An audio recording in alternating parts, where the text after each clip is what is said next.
Hello friends, आप सभी लोगों का स्वागत करता हूं मेरी YouTube channel Prakash Yadav study centre में। तो फ्रेंड्स, आज हम पढ़ेंगे कक्षा 10वीं गणित प्रश्नावली 3.3 प्रश्न क्रमांक 1 का पहला प्रश्न। तो दोस्तों, यहाँ पे हमारा प्रश्न क्या कह रहा है, प्रतिस्थापन विधि द्वारा निम्नलिखित समीकरण युग्म को हल कीजिए। तो दोस्तों चलिए सबसे पहले इन समीकरणों को लिख लेते हैं। तो फ्रेंड्स, यहाँ पे हमारा समीकरण क्या है, 3x/2 ऋण 5y/3 बराबर ऋण 2। और सेकंड समीकरण है x/3 धन y/2 बराबर 13/6। अब यहाँ पे इन समीकरणों को हम सबसे पहले साधारण समीकरण बनाएंगे। ये भिन्नात्मक समीकरण है तो इनको साधारण समीकरण बनाएंगे। तो चलिए बना लेते हैं फ्रेंड्स। यहाँ पे क्या हो जाएगा, ये जो 3 है, ये 3, इस 3 का गुणा ये 3x के साथ होगा और ये 2 का गुणा 5y के साथ होगा। तो चलिए कर लेते हैं। सबसे 3 का गुणा 3x के साथ तो 3 तिहाई 9x और 2 का गुणा 5y के साथ। तो देखिए यहाँ पे ऋण है तो ये ऋण हो जाएगा 5 दूना 10, फिर y, फिर ये 2 का गुणा ये 3 के साथ हो जाएगा। तो क्या हो जाएगा दोस्तों, बटा 3 दूना 6 और बराबर क्या दिया है, ऋण 2 दिया है तो ऋण 2। इसके बाद इसी प्रकार नीचे भी ये 2 का गुणा x के साथ और ये 3 गुणा y के साथ। तो 2 का गुणा x के साथ होगा तो 2x, फिर 3 का गुणा y के साथ तो धन 3y बटा ये 3 का गुणा 2 के साथ तो 3 दूना 6 बराबर क्या दिया है, 13/6। तो यहाँ पे अब 13/6 को हम लिख लेंगे बराबर 13/6। यहाँ तक क्लियर हुआ, आगे बढ़ें। अब यहाँ से अभी भी ये भिन्नात्मक समीकरण है तो इसको शुद्ध समीकरण बनाने के लिए क्या करेंगे, साधारण समीकरण बनाने के लिए क्या करेंगे, ये 9x है सबसे पहले, ऊपर देखिए 9x, उसके बाद क्या है ऋण 10y, तो ऋण 10y, फिर बराबर कितना दिया है, ऋण 2 दिया है। तो ये 6 का गुणा जो है फ्रेंड्स ये ऋण 2 के साथ हो जाएगा। तो क्या हो जाएगा, ऋण 6 दूना 12 हो जाएगा। ठीक है, उसी प्रकार यहाँ से अब क्या होगा, ये समान हर वाले हैं, ये 6 से ये 6 कैंसिल हो गया तो यहाँ पे बचेगा सिर्फ 2x धन 3y बराबर क्या बचेगा दोस्तों, 13 बस बचेगा। तो ये 13। उम्मीद करता हूँ कि यहाँ तक आप लोग अच्छे से समझ गए हैं। चलिए आगे बढ़ते हैं। अब यहाँ पे हम इनको समीकरण नंबर 1 और इसको समीकरण नंबर 2 दे देते हैं। दोस्तों ये प्रतिस्थापन विधि से हल कर रहे हैं। तो जैसे कि आप अगर मेरी वीडियो देखे हैं या प्रतिस्थापन विधि के बारे में आप लोगों को मालूम होगा तो आप जानते हैं कि किसी एक समीकरण को पक्षांतर करके हम x का मान निकाल लेते हैं। आप समीकरण 1 को भी कर सकते हो और 2 को भी कर सकते हो, वो आपके सरलता के अनुसार। तो यहाँ पे मैं समीकरण नंबर 2 को कर रहा हूँ, आप 1 को भी कर सकते हैं। तो फ्रेंड्स यहाँ पे हम लिखेंगे समीकरण नंबर 2 को, या 2 से ही लिख सकते हैं आप, पक्षांतर करने पर ना लिखेंगे तो पर भी चलेगा। और 2 क्या है हमारा समीकरण नंबर 2, x धन 3y बराबर 13, ये है हमारा समीकरण नंबर 2। तो यहाँ से हम x का मान निकालेंगे तो क्या हो जाएगा, सबसे पहले x लिखेंगे बराबर, ये देखिए 2x है तो यहाँ से हम क्या लिए हैं, सिर्फ x लिए हैं, फिर बराबर ये 13 को ले लेंगे। ठीक है, बराबर 13। उसके बाद धन 3y है तो इसको बराबर के इस साइड लाएंगे। अब ये देख सकते हैं बराबर किस साइड है, किस साइड है, लेफ्ट साइड है, तो उसको राइट साइड ले जाएंगे। तो ये धन में है तो ये हो जाएगा ऋण में, ऋण 3y हो जाएगा फ्रेंड्स। अब क्या बच रहा है, ये x के साथ में 2 बच रहा है तो इस 2 को भी लेफ्ट से राइट साइड यानी कि बराबर किस साइड लाएंगे, तो ये भी x के साथ गुणा के रूप में, तो ये हो जाएगा बट्टे के रूप में, तो बटा 2 हो जाएगा। दोस्तों इसको दे देते हैं हम समीकरण नंबर 3। इस तरह से ये x बराबर आ गया 13 ऋण 3y/2। उम्मीद करता हूं कि यहाँ तक आप लोग समझ गए होंगे। दोस्तों अब ये जो x का मान आया है इसको हम समीकरण नंबर 1 में रखेंगे, क्योंकि हम समीकरण नंबर 2 से x का मान ज्ञात किए हैं। अगर आप समीकरण नंबर 1 से x का मान ज्ञात करोगे या निकालोगे तो उस मान को समीकरण नंबर 2 में रखोगे। हम समीकरण नंबर 2 से यहाँ पे x का मान निकाले हैं तो इसको हम समीकरण नंबर कितने में रखेंगे, 1 में रखेंगे। तो यहाँ पे लिखेंगे हम समीकरण 1 में x का मान रखने पर। तो दोस्तों हमारा जो समीकरण 1 है वो क्या है, 9x ऋण 10y बराबर ऋण 12, ये हमारा समीकरण नंबर 1 है। यहाँ पे x के स्थान पे x का मान रखेंगे। तो देखिए 9 है तो 9 एक्स के स्थान पे क्या रखना है, एक्स का मान। तो एक्स का मान देख सकते हैं आप यहाँ पे समीकरण नंबर 3 में क्या दिया है, 13-3y/2, ये एक्स का मान है। तो 9 के बाद एक्स है तो एक्स ना लिख के एक्स का मान रख दिए। अब क्या दिया है, -10y दिया है, -10y, फिर बराबर 12 है तो ऋण बराबर 12। यहाँ तक क्लियर हुआ फ्रेंड्स। अब आगे बढ़ते हैं।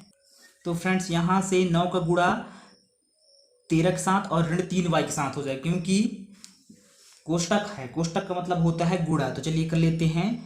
तो 13×117 होता है दोस्तों, 13×117, ठीक है। 9 का गुणा किसके साथ किए हम, 13 के साथ किए तो, और 9 का गुणा किसके साथ होगा, ऋण 3y के साथ। तो ऋण 3×27y हो जाएगा। अब ये जो बटे में 2 दिया है फ्रेंड्स, है ना, 13-3y/2 दिया है, तो ये 2 गुणा ऋण 10y के साथ होगा और ऋण 12 के साथ होगा। तो ऋण 10×2 = 20y बराबर ऋण 12×2 = 24 हो गया। यहाँ तक समझ में आया। चलिए आगे बढ़ते हैं। अब जो है फ्रेंड्स यहाँ पे 117 है तो 117 को उतार लेते हैं। फिर ऋण कितना दिया है, 27 ऋण 20, दोनों y में है और दोनों ऋण में है ना, दोनों y जाति के हैं और दोनों ऋण में है। तो ऋण का क्या होता है, धन होता है, यानी आपस में जुड़ जाएगा तो कितना हो जाएगा, 47, लेकिन ऋण 47 आएगा। तो ऋण 47 और साथ में y है तो साथ में y बराबर ऋण 24। अब यहाँ पे ऋण 47 क्यों आया है ये भी बता देता हूँ आप लोगों को, क्योंकि यहाँ पे हम जोड़ रहे हैं, और जबकि जोड़ते हैं और जो चिन्ह जो अंक बड़ा होता है, यहाँ पे कौन अंक बड़ा है, 27 बड़ा है 20 से, तो 27 में ऋण का चिन्ह है, इसलिए हमारा उत्तर आया है 47। तो 47 में भी ऋण का चिन्ह रहेगा। लेकिन ये नियम कब लागू होता है, जब जोड़ोगे तब और घटाओगे तब। तो इस तरह से यहाँ पे आया है ऋण 47y। अब आगे बढ़ते हैं। तो देखिए 117 है तो 117 नहीं, यहाँ से हमें y का मान चाहिए तो इसको मिटा देते हैं। यहाँ से y का मान चाहिए तो पक्षांतरण करेंगे तो इसको क्या कैसे लिखेंगे, ऋण 47y बराबर ऋण 24। अब ये जो 117 है दोस्तों, ये 117 को हम अभी बराबर किस साइड लाएंगे, तो ये देखिए 117 से पहले कोई चिन्ह नहीं है, मतलब धन में है, तो ये हो जाएगा ऋण में, ऋण 117 है, इस तरह से।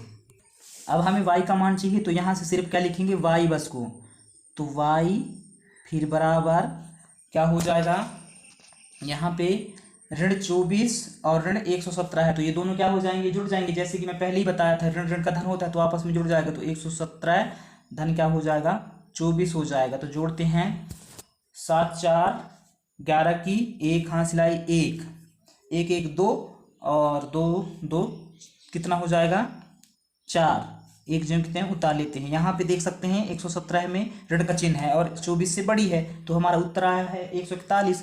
तो यहाँ पे भी ऋण का चिन्ह, इस तरह से क्या हो जाएगा, ऋण 141। अब इसको मिटा देते हैं।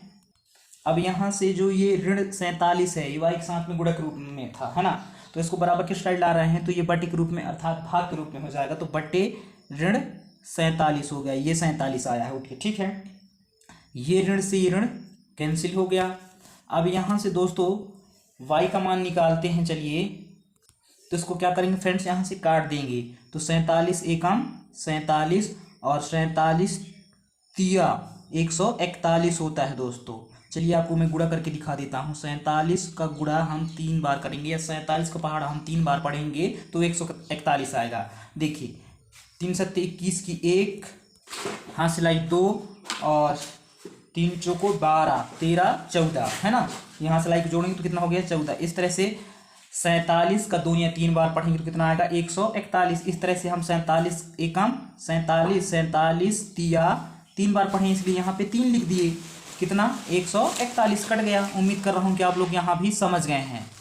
तो यहाँ पे फ्रेंड्स क्या बच गया, y का मान जो आया है वो क्या आ गया, y बराबर 3 आ गया। 3/1 तो नहीं लिखेंगे तो ये आ गया y बराबर, अच्छा से चलिए लिखते हैं इसको, यहाँ पे लिख देते हैं, y बराबर आ गया 3 बटे में ये 1 है, 3/1 तो लिखेंगे नहीं, तो सिर्फ क्या लिखेंगे, y का मान आया है 3।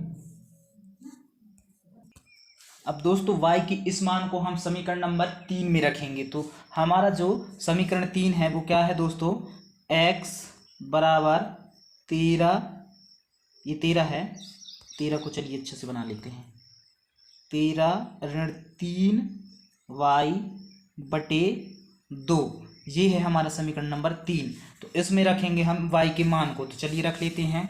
तो यहाँ पे क्या हो जाएगा, x है तो x बराबर है तो बराबर 13 है तो 13, फिर ऋण 3 है तो ऋण 3, फिर क्या बोल रहा है y है ना, ऋण 3 के बाद y बोल रहा है, तो y का मान कितना आया है देख सकते हैं यहाँ 3 आया है, तो उसके स्थान पे क्या हो जाएगा 3 हो जाएगा, फिर बटा 2 है तो बटा 2 हो जाएगा।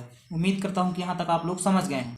अब यहाँ से क्या होगा फ्रेंड्स, x का मान निकालेंगे तो x बराबर 13, और ये कोष्टक में है 1 3 बाहर है, तो कोष्टक का मतलब होता है गुणा, तो गुणा हो जाएगा। तो धन ऋण का ऋण, क्योंकि कोष्टक में जो 3 है वो कोई चिन्ह नहीं दिखाई दे रहा है, मतलब धन में है, और कोष्टक के बाहर जो ऋण दिखाई दे रहा है उससे पहले ऋण लगा है, 3 दिखाई दे रहा है उससे पहले ऋण लगा है, तो ऋण और धन का ऋण हो गया 3 तिहाई 9 बट्टा 2 है तो 2, और यहाँ से हमें x का मान निकालना है, तो x बराबर क्या हो जाएगा, 13 में 9 घटाएंगे तो क्या बचेगा, 9 10 11 12 13 4 बचेगा, तो यहाँ पे आ गया 4 बटा 2 है तो बटा 2, 2 एकम 2 और 2 दूना 4। इस तरह से x का मान क्या आ गया दोस्तों, x बराबर आ गया 2, और हमारा y का मान क्या आया था फ्रेंड्स, y बराबर आया था 3।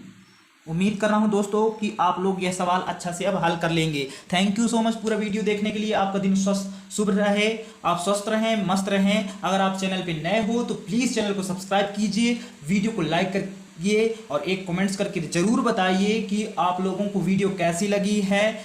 तो हम लोगों को मोटिवेट मिलता है और हम और अच्छे से प्रयास करके आप लोगों को पढ़ाने की कोशिश करते हैं।